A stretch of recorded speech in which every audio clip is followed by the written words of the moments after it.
आज के इस हास्य कहानी का शीर्षक है 5G मर्दों के आज़ादी पर आघात।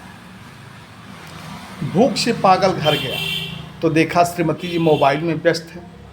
घर का सामान इधर उधर बिखरा पड़ा है, किंतु उन्हें तो मोबाइल के आगे सामान भी सजुराने की फुर्सत नहीं। देखकर हल्का गुस्सा भी आया, किंतु महिला सुरक्षा बिल के दंड प्रावधानों का स्मरण होते ही गुस्से का अवरोहण हो गया और धीरे से विनती करते बोला, अरे महानमती जी, भोजन वोजन मिलेगा कि नहीं।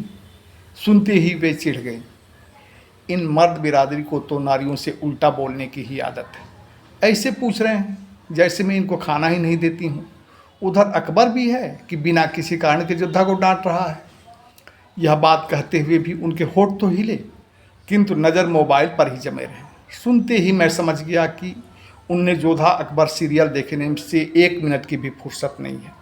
फिर भी मेरे विनती पर झनकते हुए मोबाइल फेंक कर उठी और जैसे तैसे भोजन परोस कर लाकर मेरे आगे पटकते हुए दहाड़ उठी, लो डाल लो भक्खर में। क्षण भर में ही तिमादी कटने लगती है। कभी नारियों के भी दुख दर्द देख लिया करो, कहते गुस्से से एकदम तमतमा उठी। लेकिन मुझे भी भूख के आगे उनके गुस्से की परवाह कहाँ थी।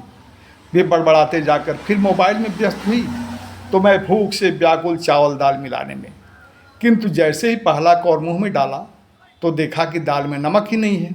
अब क्या हो। खींचते हुए उनने बोला, अरे दाल में तो नमक ही नहीं है। तो क्या हुआ, शाम को थोड़ा ज़्यादा नमक ही खा लेना, कमी मेंटेन हो जाएगा। अभी जैसे है वैसे खा लो, मुझे डिस्टर्ब मत करो। कहकर वे फिर मोबाइल में व्यस्त हो गई। उनके कहने में जितना देर लगा तब तक तो मैं सब्जी भी चख लिया था। सब्जी में नमक 3 गुना से भी ज़्यादा था। जीभ से छूते ही सारा शरीर झन्ना गया। अब तो मेरे गुस्से का पारा वारा नहीं। गुस्सा दिखाते बोल पड़ा, अरे महानमती जी, सब्जी में तो बहुत ज़्यादा नमक है। सुनते ही वे मोबाइल से नज़र हटा गुर्राते मेरे तरफ पलटी, किंतु मैं तो अपनी बात कहता रहा। तुम्हें मोबाइल से फुर्सत मिले तब तो रसोई पर ध्यान दो। 1000 उद्यापन करके सामान लाओ और यहाँ तुम हो कि अन्न का कन्न बना कर रख देती। तुम्हें मोबाइल क्या दे दिया कि खुद के लिए आफत मोल लिया। सुनते ही भी आंखें फाड़ मुझ पर पड़ गई। सुनो, सब में नमक डालने की मेरे पास फुर्सत नहीं है। आखिर सब मिलाकर ही तो खाना है। दाल का हिस्सा नमक भी सब्जी में ही पड़ा है, चुपचाप मिलाकर खा लो। कल सब्जी का हिस्सा नमक दाल में ही डाल दूंगी, मेंटेन हो जाएगा। कहते वे फिर मोबाइल में व्यस्त हो गई। अब तो मैं और नाराज़ हो गया और थाली फेंक कर खड़ा हो गया। इमोदिया 4G लाकर मर्दों का कबाड़ा निकाल दिया। मोबाइल के चक्कर में रोटी जल जा रही है, दाल कढ़ी बन जा रही है। मर्द अब बिन खाए पिए रहे तो कैसे जिए।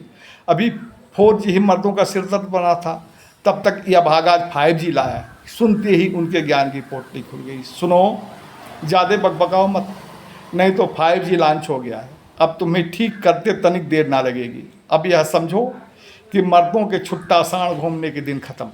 अब तुम्हारी स्टीयरिंग हर वक्त मेरे हाथ में है।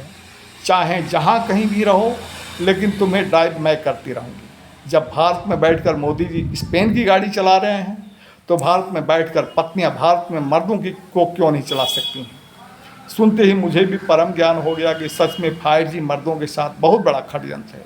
यह मर्दों की आज़ादी पर बहुत बड़ा कुठाराघात है। अपनी स्थिति पर मौन हो चुपचाप भोजन किया और चला गया।